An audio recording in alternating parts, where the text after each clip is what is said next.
a live de hoje sem a live de amanhã, mas você não consegue entender a live de amanhã sem a live de hoje, tá? Então, para que vocês consigam compreender a live que eu vou fazer amanhã, aqui no Instagram, às 20 horas de novo, vocês precisam acompanhar o raciocínio da live de hoje, tá? Então, por gentileza, peço a atenção de vocês, tenho certeza que vocês que estão aqui estão dispostos e dispostas a me dar a sua atenção. Então, desde já eu agradeço isso.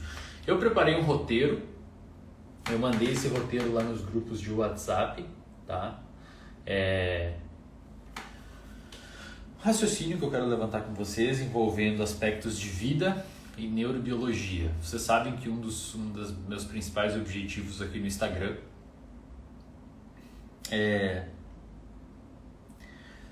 trazer aspectos da academia, trazer aspectos neurocientíficos que eu encontro nos livros de neurociência e nos artigos científicos que eu leio, para que vocês consigam implementar isso na vida de vocês, tá? Porque eu acredito que uma vez que você tenha conhecimento sobre os processos que acontecem no seu comportamento, fica muito mais fácil de você, primeiro, manejar eles e, segundo, prevenir ou evitar ou mesmo forçar que algum desses processos aconteçam de forma intencional, como por exemplo, evitar abrir um quadro ou diminuir as chances de abrir um quadro de humor ou mesmo alcançar a produtividade e seja lá o que você quiser alcançar na sua vida, tá? Como vocês sabem, e isso é objeto de muita crítica na minha vida, eu sou uma pessoa que... Ai, se cair eu tô fudido. Eu sou uma pessoa que sou muito criticado aqui no Instagram por falar algumas coisas, principalmente quando eu digo assim, cara, para você ter alguma coisa na sua vida, você vai precisar abrir mão de determinadas coisas. Existem coisas que não coexistem no mesmo espaço-tempo, tá? Então você precisa abrir mão de algumas coisas em detrimento de outras. As pessoas muitas vezes me xingam, falam que eu estou viajando na maionese, que não é bem assim, porque eu sou um cara com produtividade tóxica e que eu quero que as pessoas só trabalhem e blá blá blá blá blá blá blá blá. Cara, eu nunca disse isso. Em momento nenhum eu falei isso, eu até encorajo vocês e desafio de certa forma alguém a procurar aonde que eu disse isso, tá? Na realidade eu falo o oposto, eu falo assim, cara, não tem problema nenhum você não fazer as coisas. O problema é você não fazer e reclamar. Isso é um problema, porque se você quer alcançar determinado patamar na sua vida, você precisa abrir mão de algumas outras coisas. Eu dou exemplo sempre da galera, por exemplo, do Paulo Musi. Como é que o cara vai ter um shape daquele, ser um médico foda do jeito que ele é, respeitado, se ele fosse um cara que passasse em balada, bebedeira todo dia? As duas coisas não coexistem no mesmo espaço-tempo. Então ele teve que abrir mão de uma série de situações para conseguir alcançar o que ele alcançou, tá? Pega um atleta olímpico. Um atleta olímpico, ele precisa andar pianinho, porque às vezes uma cerveja no final de semana que ele toma é 1 milésimo de segundos a menos numa corrida. E aí a gente está falando de um sujeito de ponta, tá? Mas a gente pode trazer esse raciocínio para nós, meros mortais, né, que não somos atletas olímpicos, mas esse mesmo sistema e essa mesma circuitaria, ela opera também aqui em nós. Embora uma cerveja não nos tire 1 milésimo de segundos, porque afinal de contas 1 milésimo de segundos para nós não é nada. Então muitas vezes no final de semana, você enche a cara no final de semana, segunda de manhã a sua vida fica um pouco mais arrastada. Cara, muitas vezes você não tem nem impacto disso. Muitas vezes isso não impacta em nada na sua vida, tá? No entanto, para um atleta olímpico, muitas vezes uma segunda-feira de manhã, sem produtividade, acabou. Muitas vezes acabou. Se o sujeito tem uma prova, alguma coisa assim, um treino a menos é significativo para ele. Então isso é um ponto importante. Qual que é o ponto importante? Na sua vida, muitas vezes os escorregões que a gente dá em nossas vidas, eles não impactam significativamente de forma pontual. Só que a longo prazo isso gera um impacto significativo quando isso se repete no tempo. E obviamente se você quer modificar isso, você vai ter que abrir mão de algumas coisas, bicho. E não é eu que estou falando, são as regras, tá? Então qual que vai ser a sequência da live? Eu vou falar hoje sobre como eu era E eu tô falando um pouco rápido porque eu tenho medo que não dê tempo, velho. E assim, se cair eu tiver muita coisa pra falar até as 9 da noite, eu fecho a live e abro outra, beleza? E aí vocês entram aí de novo. Então já ficam avisados todo mundo que tá assistindo, porque o Instagram só deixa eu fazer 60 minutos de live. Então se caso for cair, eu abro de novo se tiver muita coisa pra falar. Hoje eu vou falar pra vocês, com o roteirinho que eu montei aqui, tá? Depois eu posso mandar isso nos grupos lá do WhatsApp. Eu já vou falar para você sobre como eu era na graduação, principalmente, tá? No início da graduação, no meio da graduação, mais pro final da graduação. Como que eu entrei no mestrado, tá?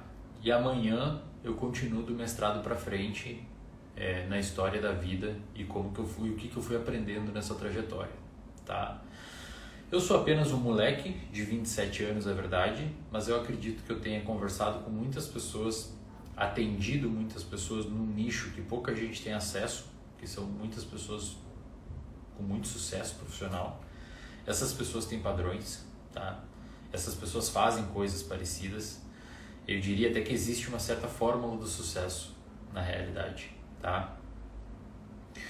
E eu quero tentar aqui passar para vocês e olhando sempre, costurando essas informações por um meio neurocientífico, tá?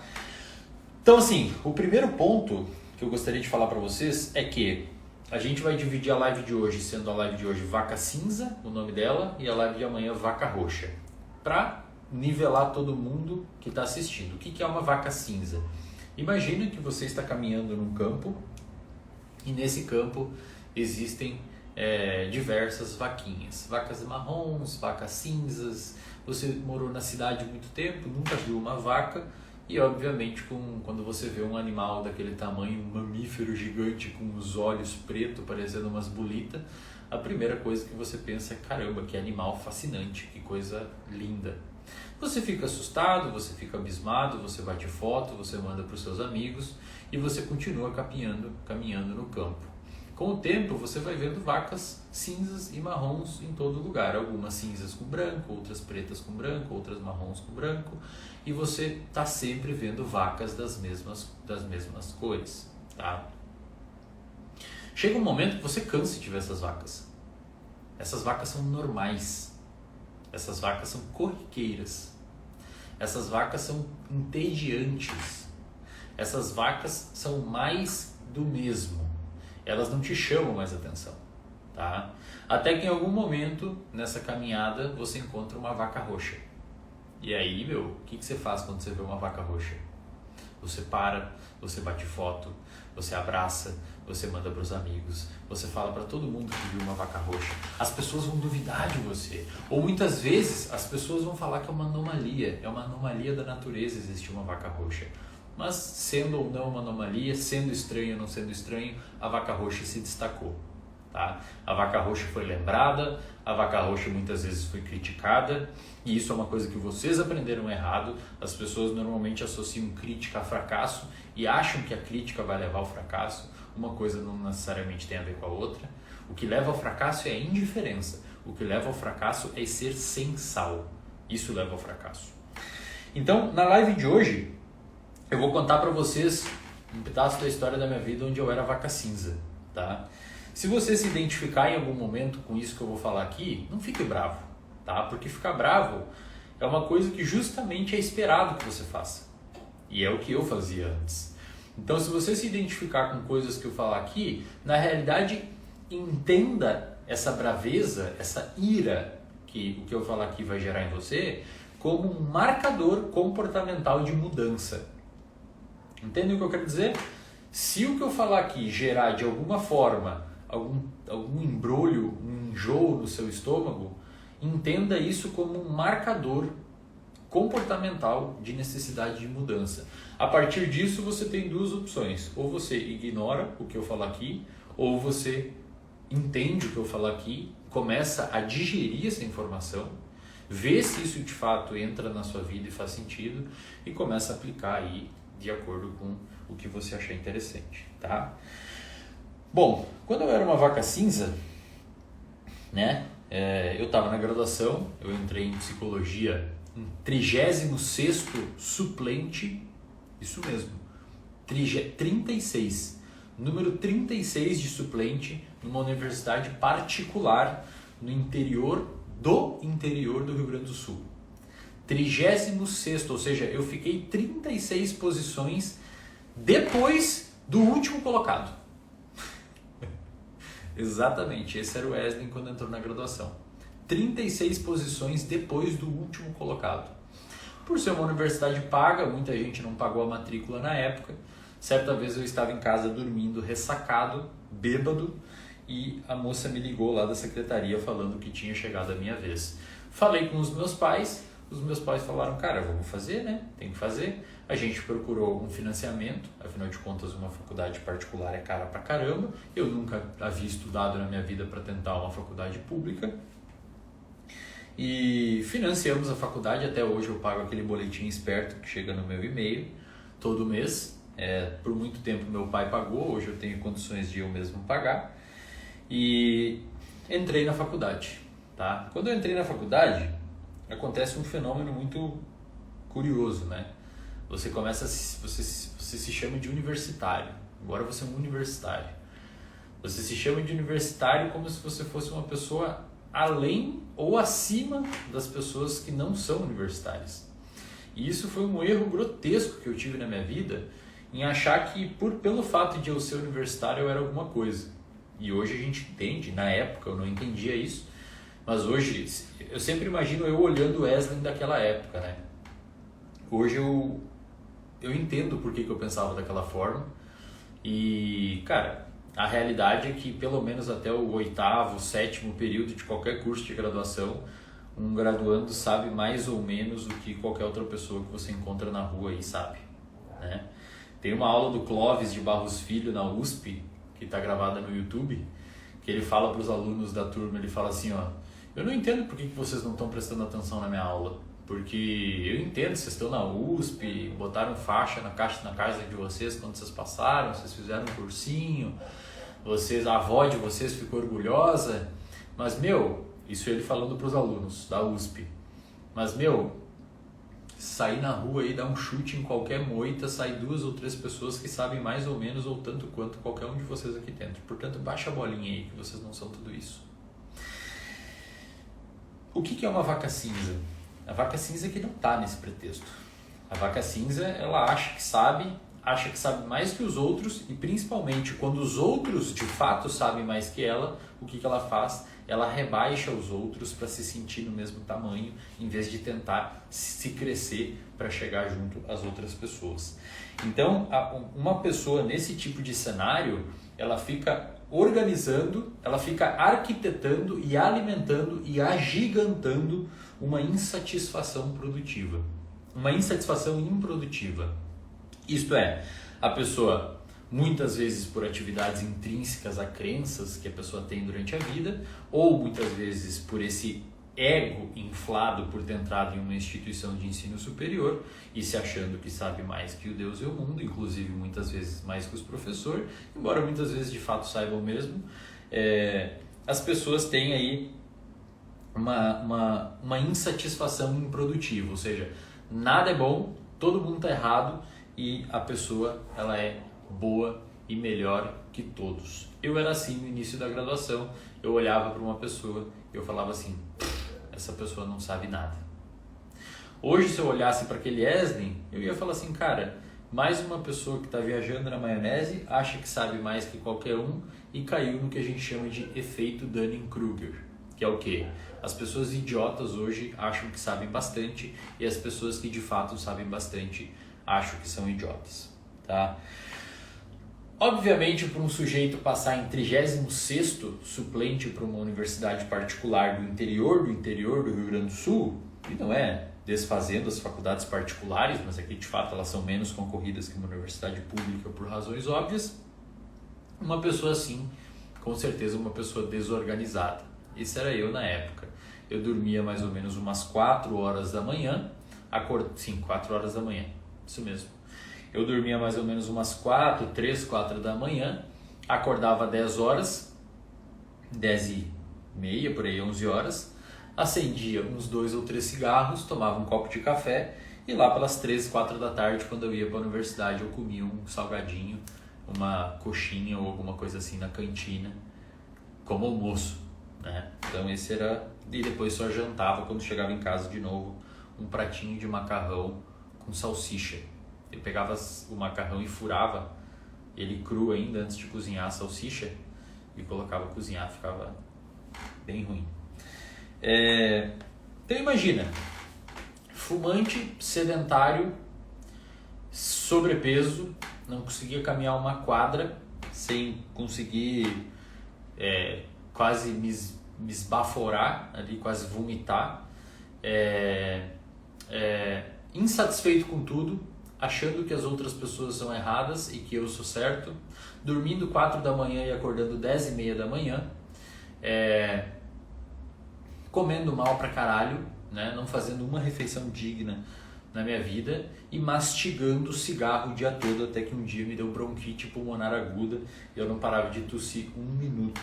Tive que até não conseguir ir à aula. É claro que era eu a pessoa certa nessa história. É óbvio que era eu a pessoa certa nessa história. Só o que me restava era o quê? Na incapacidade de ver a minha desgraça, eu colocava a culpa nos outros, né? Colocava a culpa nos outros. Então, todas as outras pessoas estavam erradas, todas as outras pessoas eram escrotas e eu era o certo, e eu era o rebelde que sabia mais que os outros e todo mundo não sabia nada.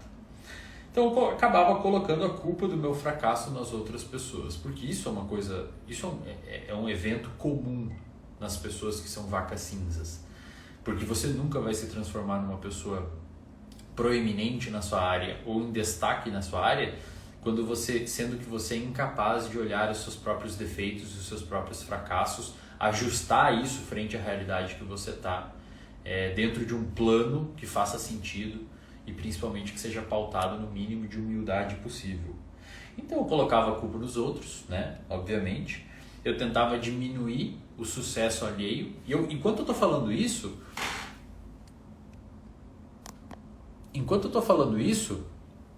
eu quero que você se imagine aí na sua vida, tá? Eu quero que você imagine se isso está acontecendo na sua vida também. Esse é o intuito aqui. Eu estou contando a minha história, eu estou me colocando aqui no ferro e no fogo, abrindo a minha intimidade para vocês, mas eu quero que você use a minha vida de forma a refletir na sua. Se você está assistindo essa live apontando o dedo e falando hahaha, você era um cuzão do caralho, cara, eu sinto pena de você, porque na realidade você está perdendo uma oportunidade gigantesca de olhar uma pessoa que está aqui expondo para você a intimidade dela, você olhar os erros dessa pessoa e tentar não cometer na sua vida. Porque isso é ser inteligente, é aprender com o erro. Você aprende muito com seus erros. Isso é... Aprender com seus próprios erros indica que você tem o mínimo de mecanismos cognitivos de aprendizagem e memória funcionando no seu cérebro. Agora, aprender com os erros dos outros significa que você é esperto. Óbvio, né? Você vê o cara andando na rua, um carro passou por uma poça d'água e molhou ele, você não vai passar por ali também, né, velho? Ou vai passar para aprender com o seu próprio erro? Ser esperto é você ver o erro da outra pessoa e não cometer. E eu tô aqui aberto contando para você os meus erros de forma a você não cometer, cara. Eu queria que alguém tivesse me falado isso no passado. Eu queria que alguém tivesse sentado e falado, cara, não faz isso, velho. Não faz isso, tá? Então, eu diminuía o sucesso alheio, eu rebaixava as outras pessoas de forma a diminuir minha culpa. Afinal de contas, se as outras pessoas não obtêm sucesso, portanto a culpa não é minha de eu não ter sucesso também. E é isso que eu vejo muitas pessoas que vêm aqui no meu Instagram me xingar, me criticar, me rebaixar. As pessoas vêm nos comentários, as pessoas vêm na DM, as pessoas criam fakes para fazer o quê? Para rebaixar o meu trabalho de forma a tentar me colocar na mesma altura que elas. Por quê? Porque é muito mais fácil do que elas subirem até onde eu subi. Era isso que eu fazia na época da graduação. Então, se você faz isso em alguma instância, por favor, olhe com calma para isso. E eu não estou te dizendo porque eu estou chamando você, falando que você está errado, que você é babaca ou alguma coisa assim. Eu estou dizendo na moral mesmo. Tá?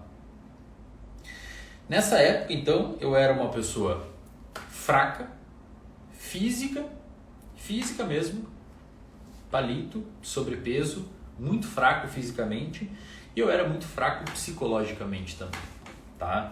Então eu tinha uma fraqueza física e uma fraqueza psicológica, o que sinceramente na minha concepção normalmente andam de mãos dadas, tá? Óbvio que tem exceções, mas pelo que a gente percebe, uma pessoa que é forte fisicamente, inclusive tem uma neuroquímica mais apropriada para se desenvolver uma resiliência psicológica.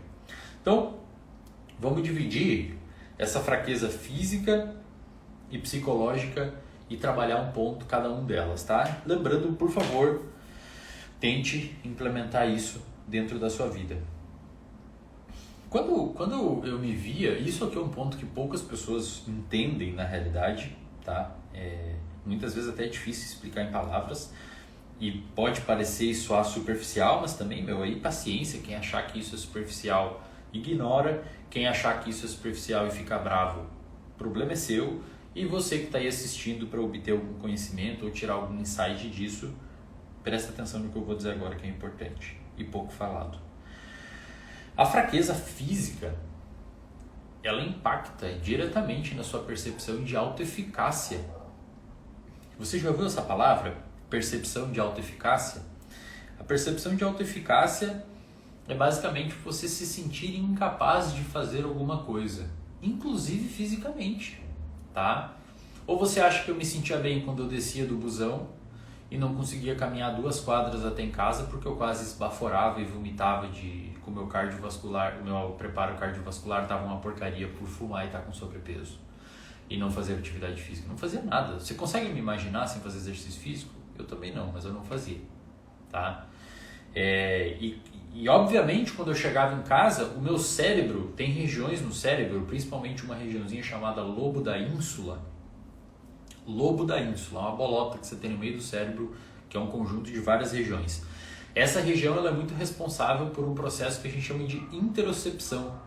Interocepção é a percepção dos estados fisiológicos internos do seu organismo. O seu cérebro, ele sabe o que está rolando dentro de você. O seu cérebro, sabe quando, para quem treina aí, quando você vai à academia e sai no pump? O pump é quando você sai com mais sangue no músculo que você treinou e aquele músculo está maior. O seu cérebro identifica esse pump, você sente o músculo maior e isso sinaliza para o sistema nervoso central, gerando uma percepção de uma melhor autoestima, uma melhor autoeficácia, você conseguiu fazer o exercício, ou quando você aumenta a carga e consegue se dar bem naquilo, ou quando diminui o pace na corrida, ou quando faz um gol no futebol. Então, a sua condição, de fato, física, ela está diretamente ligada à sua condição psicológica. Pensa comigo, um caçador-coletor fraco do ponto de vista evolutivo, um caçador-coletor fraco do ponto de vista evolutivo, muitas vezes ele não foi selecionado, tá? Porque a aptidão física, a aptidão cardiovascular é uma aptidão do ponto de vista muscular e até mesmo enzimática, eu diria, metabólica. É um processo que é intrinsecamente recompensador, você se sente bem sabendo que você está bem fisicamente, porque foi um processo selecionado evolutivamente. Então, uma vez que eu era fraco fisicamente, isso já elevava a minha ansiedade. Por quê? Porque eu não fazia atividade física, então eu ficava mais ansioso. A minha percepção de autoeficácia ia pro ralo, então eu me sentia... Eu começava o dia mal, porque eu levantava da cama, já me dava falta de ar, já me dava um pouco de tontura, eu já comia mal, já acordava 10 da manhã, todo zoado.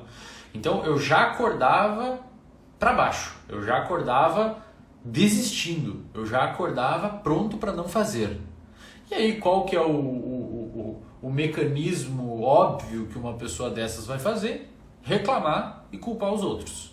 É a tendência natural, você reclama e culpa os outros. Né? Afinal de contas a culpa não é sua, nunca é sua. Tá? Então, eu diminuía minha atividade física, minha percepção de autoeficácia diminuía, minha ansiedade aumentava e minha capacidade de trabalho, do ponto de vista laboral mesmo. Ficar sentado muito tempo para mim era custoso, porque eu tinha muita gordura abdominal, isso pesava um pouco para frente, tá?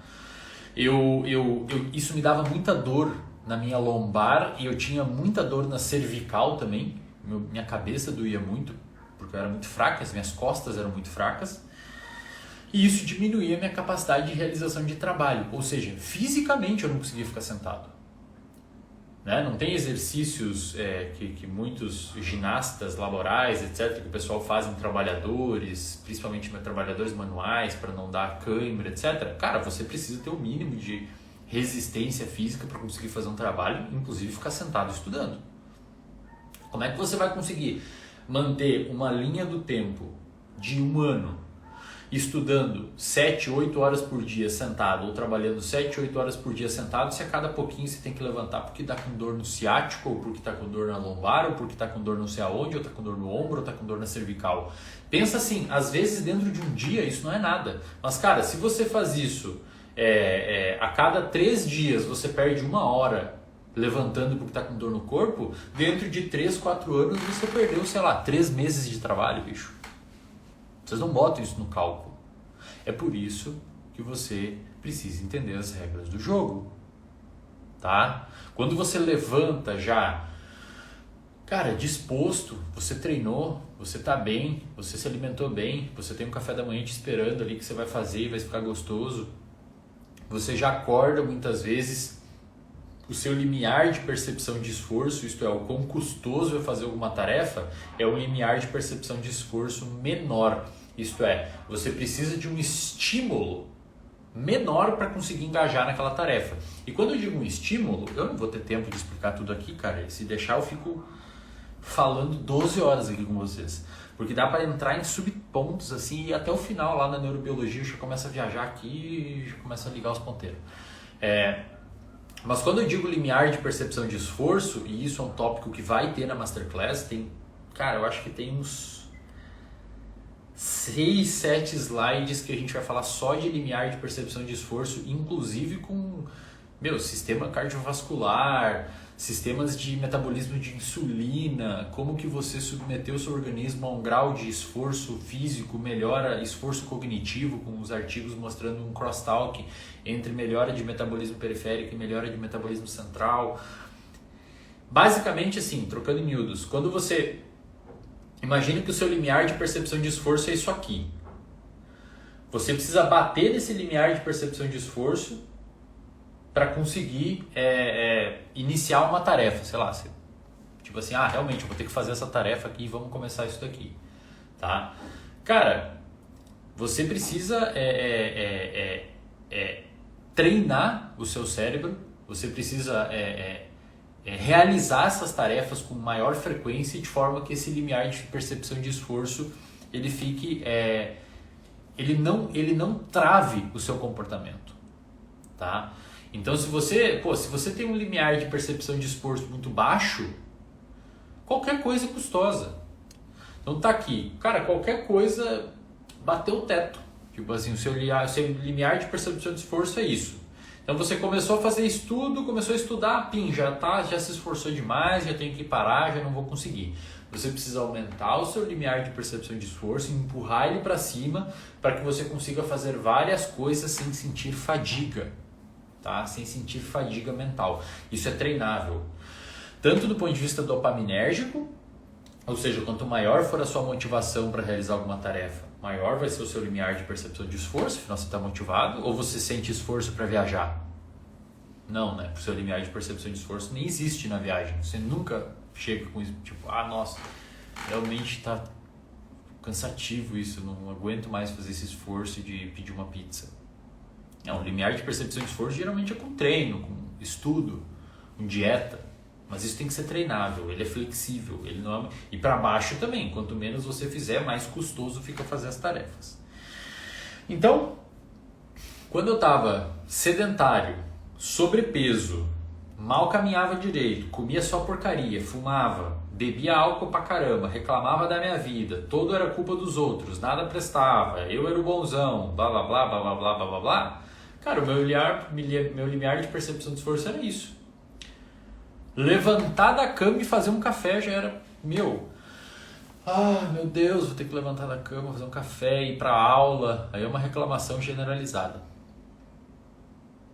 Tá? Então assim, a parte física do meu organismo jogava o meu limiar de percepção de esforço lá embaixo. Por quê? Porque intrinsecamente ao comportamento existe inclusive um movimento. Eu não sei se vocês estão conseguindo entender o que eu quero dizer. Mas cara, um cara que precisa resolver um BO no banco e ele é sedentário e não tem dinheiro pro Uber ou pro sei lá o que, tem que ir a pé ao banco ou de bike, o BO que ele tem que resolver no banco pode ser objeto de perceber. Cara, o esforço que ele vai fazer para isso é gigantesco, uma montanha de esforço. O cara que corre, que treina, que se alimenta bem, que não está com gastrite, que está tudo bem, que dormiu bem, ele vai ali, resolve o problema, volta embora e fechou. Isso, pessoal, parece bobagem, mas a longo prazo, num bloco de 5, 10 anos, aquela pessoa que ela está mais condicionada psicológica e fisicamente, ela tende a realizar mais trabalho. Por quê? Porque ela automatiza o trabalho, é mais fácil para ela, ela não tem o impedimento físico para realizar o trabalho. Eu espero que vocês tenham compreendido o que eu quero dizer. Além disso, essa baixa de atividade física, ela reduzia, obviamente por vias diretas, a minha capacidade neuroplástica. O que é neuroplasticidade? Neuroplasticidade é a mudança estrutural do seu cérebro frente às experiências. Então, uma vez que você não faz exercício físico na sua vida, você diminui a produção de neurotrofinas. A principal delas, B de bola, D de dado, BDNF. Fator neurotrófico derivado do encéfalo, na sigla em português, na tradução livre. O BDNF, ele aumenta diretamente com o exercício físico, e o BDNF ele modula uma neurotrofina, ele serve para manter os seus neurônios vivos. Então se você bloqueia a sinalização de BDNF em uma placa Petri com o neurônio ali em cima ou num camundongo, por exemplo, os neurônios começam a morrer. É como se você tivesse fechado a boca do neurônio. Ele não se alimenta mais, ele morre.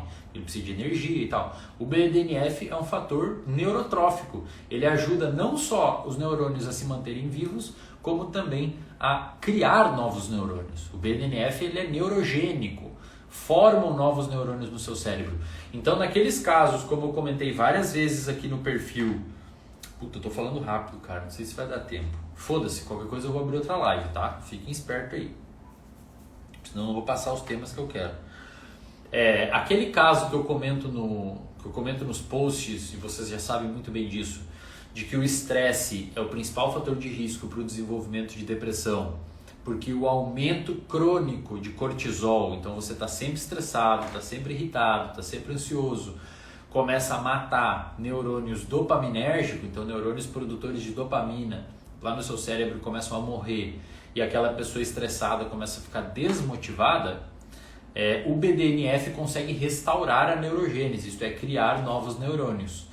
E por isso que a pessoa muitas vezes deprimida, que começa a engajar numa prática de atividade física, começa a restaurar o seu aspecto motivacional, muito provavelmente por essa tanto reestabilização, por várias vias, obviamente, diminui a inflamação, melhora um monte de coisa, mas também por essa via neurotrófica, via BDNF.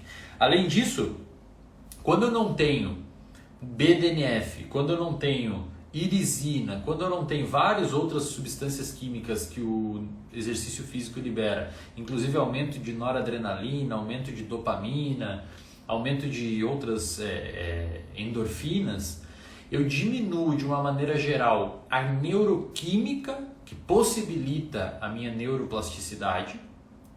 E aí, obviamente, o que eu faço? Eu atrofio vias de produtividade, então uma vez que eu não tenho um ambiente neuroquímico propício a aprender, eu diminuo a minha capacidade de aprendizagem. Inclusive tem vários artigos mostrando que quem faz atividade física tem uma capacidade maior de aprender, inclusive eu vou citar vários deles na Masterclass.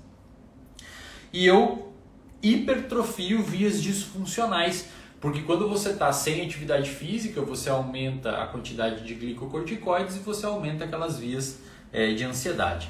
Então, a vaca cinza, você vai ver que ela é parada. Ela é parada. Tipo assim, ela reclama. É tudo reclamação, inclusive no aspecto de atividade física.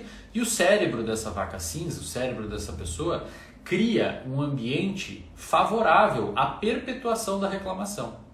Então, se você está aí agora, e eu insisto, lembre sempre de você.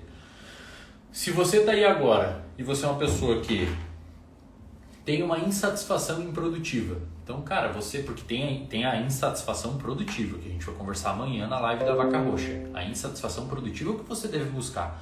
A insatisfação improdutiva é o que a vaca cinza é. Só reclama dos outros, tem uma atividade aumentada nessa ideia de reclamar de tudo, e é uma pessoa extremamente desorganizada e bota a culpa nas outras pessoas. Ela culpa o fracasso, ela culpa os outros pelo seu fracasso, ela diminui o sucesso alheio de forma a pessoa se colocar no mesmo patamar que ela, sem perceber, na verdade. Ela, em vez de subir até onde a outra pessoa está, ela rebaixa a outra pessoa, ou tenta pelo menos rebaixar a outra pessoa ao seu nível, quando na realidade ela está rebaixando ainda mais ela, né? Mas na ótica dela funciona. Muitas vezes atribui ao sucesso alheio sorte, e sorte, eu vou falar lá na Masterclass também, eu vou falar lá na Masterclass o componente sorte dentro do sucesso e o esforço também, nem tudo é só esforço, tem que ter jeito, tá? Então isso eu vou comentar lá também, e sorte. E é aquela pessoa que ela é fraca fisicamente. E quando eu digo fraca fisicamente, por favor, não entenda que mas a obesidade é uma doença multifatorial que envolve fatores biológicos, genéticos, sociais. Eu sei disso, eu entendo isso. Mas cara, das 2.400 pessoas que tem aqui, eu duvido que todas elas sejam obesas, e eu duvido que todas elas tenham um problema de transtorno psiquiátrico que impede elas de treinar. Eu estou falando aqui para as pessoas que não têm isso. Eu estou falando aqui para as pessoas que não têm transtorno psiquiátrico. Eu estou falando aqui para as pessoas que são mimadas dopaminergicamente. Isto é, são pessoas regidas pelo esforço momentâneo. São pessoas que pela recompensa momentânea. E se você está tentando dissuadir o que eu estou falando com base nesse tipo de argumento, de que, mas tem pessoas assim, e você, cara? E você? Esses dias uma pessoa me mandou na DM, mandou assim, Wesley, mas você fala pra você é fácil, não sei o que. Eu entrei no Instagram da pessoa, tem apartamento, postou uma foto que ganhou de um carro novo do pai.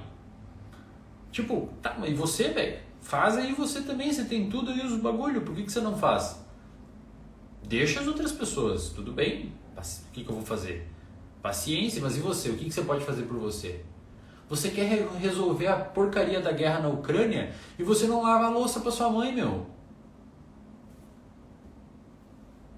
Você quer resolver a crise inflacionária do mundo e não sabe guardar dinheiro. Você quer resolver o mundo e não arruma a própria cama. E você, cara? Isso é vaca cinza. Você está problematizando tudo, culpando o mundo, culpando os fatores externos e não lava o próprio tênis. Você não lava o seu tênis. Você deixa para a empregada ou para o empregado que a sua mãe lava, para que a sua mãe paga. Você não é capaz de passar no mercado e comprar um pão para sua família e reclama e problematiza as coisas. É para você que eu estou falando isso, tá? Além disso, eu tinha uma ignorância neurobiológica. O que é uma ignorância neurobiológica? A ignorância neurobiológica é o que fazia eu ser fraco psicologicamente. Então eu tinha pouco controle emocional, eu tinha alta reatividade emocional e isso diminuía a minha capacidade de atrasar uma recompensa. A pessoa que não consegue atrasar uma recompensa, ela vai ser uma vaca cinza. Por quê? Porque a vida é uma maratona, não é uma corrida de 100 metros. Então, quando você é ignorante, neurobiologicamente falando, eu não estou falando burro, mas você não tem acesso às informações, você ignora uma parte das informações. Você diminui a sua capacidade de controle emocional, você aumenta a sua reatividade emocional e isso diminui a sua capacidade no atraso das recompensas e você começa a viver por recompensas momentâneas. Quando você vive por recompensas momentâneas, o que você faz? Um crosstalk entre um fraco físico e um fraco psicológico. Já que você vive... Vocês entendem que as coisas se cruzam? Sua cabeça não é separada do seu corpo, velho. Tá tudo junto. Então você é uma pessoa que come mal, não consegue treinar por não conseguir sustentar uma atividade de esforço que vai te trazer recompensa lá na frente, e isso faz você ser uma pessoa fraca fisicamente. Então, o fraco físico e o fraco psicológico eles se gostam, eles se adoram. Uma pessoa que é forte psicologicamente no sentido de ter capacidade de controle emocional, capacidade de controle de impulso, capacidade de atrasar uma recompensa, dificilmente vai ser uma pessoa fraca fisicamente, porque ela vai ter um substrato capaz de se alimentar bem, produzir, etc. e vice-versa. Tá? As coisas se cruzam.